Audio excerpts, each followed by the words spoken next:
Ito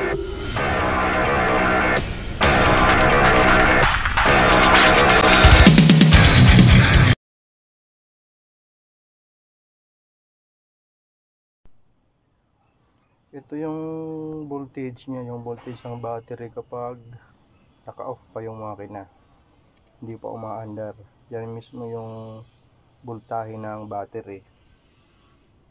Ayan, ngayon i-start natin.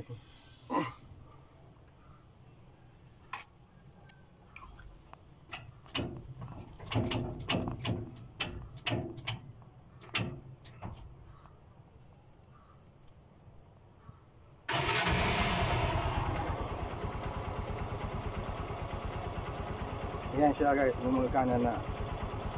Nag-charge na yung battery niya.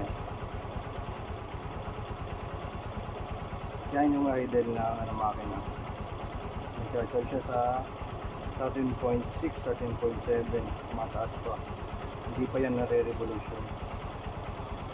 Ngayon subukan natin yung revolution. Tingnan natin kung ilan ang aabutin ng charging voltage.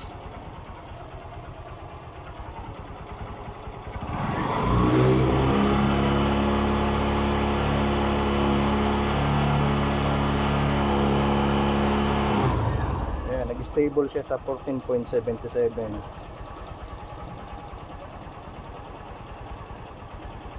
Bali nag-charge na yung battery at naka-idle na lang siya, 14.5 na lang.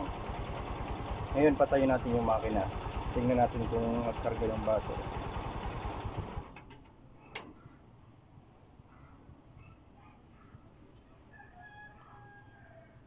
Ayan, 13.12, 13 volts na yung battery. Ibig sabihin kumarga siya, i-charge. So success naman yung conversion natin ng 4 wires na full wave, 4 pins pala na full wave rectifier dito sa Supremo.